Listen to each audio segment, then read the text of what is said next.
Déclaration de guerre de la France à la Prusse le 19 juillet 1870. L'armée française est aussi battue à Forbach.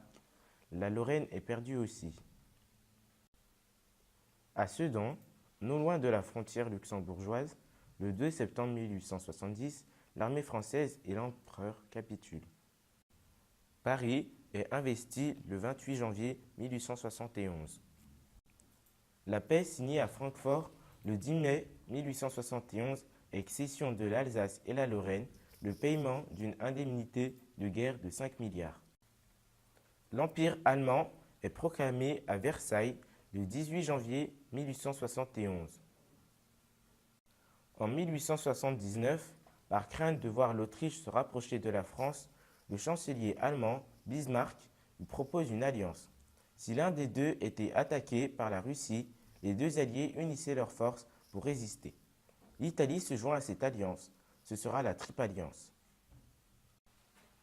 En 1890, la France prospère et investit massivement dans le développement industriel russe. En 1904, le Royaume-Uni signe un accord avec la France. On parle d'entente cordiale. Les pays se garantissent mutuellement leurs possessions coloniales. En 1907, le Royaume-Uni signe un traité avec l'Empire russe. On parle alors de la Triple Entente. En 1911, l'Italie déclare la guerre à la Turquie afin de récupérer la région de la Tripolitaine et bombarde les Dardanelles. La Turquie sort de cette guerre affaiblie. Les Turcs, partout refoulés, demandent la paix. En décembre 1912, les Alliés se partagent les territoires turcs libérés. Le royaume d'Albanie est créé. Mais la Macédoine est revendiquée par les Grecs, les Serbes et les Bulgares. La Bulgarie et la Roumanie attaquent la Serbie. Mais cette dernière en sort victorieuse et garde la Macédoine. La Bulgarie doit demander la paix. Traité de Bucarest, août 1913. L'assassinat de l'archiduc François-Ferdinand, prince héritier d'Autriche-Hongrie, le 28 juin 1914, ouvre une crise dont sort la Première Guerre mondiale. L'Autriche accuse la Serbie d'avoir encouragé l'attentat et adresse un ultimatum à la Serbie, 23 juillet. L'Allemagne soutient l'Autriche, dès lors tout s'enchaîne. Déclaration de guerre de l'Autriche à la Serbie, 28 juillet. L'invasion de la Belgique par l'armée allemande surprend les généraux français. L'armée est bousculée. Bataille des frontières, août 1914. L'Italie dénonce le système d'alliance en 1882 avec les empires et leur déclare la guerre, 23 mai 1915. La bataille de la Marne, ordonnée par le général Joffre, provoque un reflux des Allemands vers la mer, 6-12 septembre 1914. La guerre se transforme alors d'une guerre de mouvement en une guerre de tranchées. Un front continu se forme.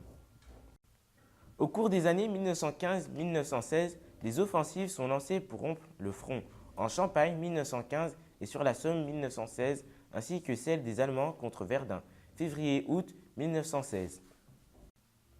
Sur le front oriental, les Russes subissent une défaite face aux Allemands, bataille de Tannenberg, août 1914.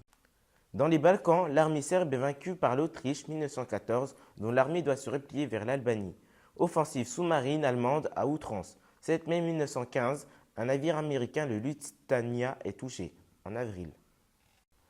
La flotte allemande est vaincue par la flotte britannique près des côtes de Jutland, 1916. Les USA déclarent la guerre à l'Allemagne, 6 avril 1917. Révolution russe, l'Empire russe s'effondre. Crise de défaitisme au front et à l'arrière de l'armée française et dans les autres pays. Tentative de paix de l'empereur Charles Ier d'Autriche, mars et mai 1917. Défaite italienne de Coparoto face à l'Autriche-Hongrie, octobre 1917. Les USA rentrent en guerre en avril 1917 aux côtés des Alliés. Le 21 mars 1918, le général allemand Hindenburg lance la bataille du Kaiser. 62 divisions allemandes attaquent les Alliés sur un front de 110 km à partir de Saint-Quentin et avancent de 65 km en une semaine. Une deuxième vague menée par le général allemand Ludendorff s'empare d'Armentières. Une troisième vague atteint Soissons, puis la Marne à 65 km de Paris. Tous ces assauts sont arrêtés le 4 juin. Le 16 juillet, le général Foch lance une contre-offensive vers Soissons et Château-Thierry. Le 8 août, les Alliés libèrent Amiens, obligeant les Allemands à reculer sans cesse. Le sort de la guerre est joué. La Bulgarie capitule et dépose les armes, la première, le 25 septembre. Le 5 novembre, l'Allemagne dépose les armes et demande l'armistice. L'armistice est signé à Retonde, dans la forêt de Campiègne, le 11 novembre 1918. La guerre était terminée. Au traité de Versailles, le 28 juin 1919, la France récupère l'Alsace et la Lorraine et l'Europe est entièrement redessinée. En conclusion, 70 millions d'hommes mobilisés, la guerre a aussi fait 10 millions de morts et 6 millions de mutilés. Pour la France, ce sera 1 037 000 morts, 4 26 000 blessés. On appelle cette génération la génération de feu, car les survivants resteront traumatisés par la guerre et ses horreurs.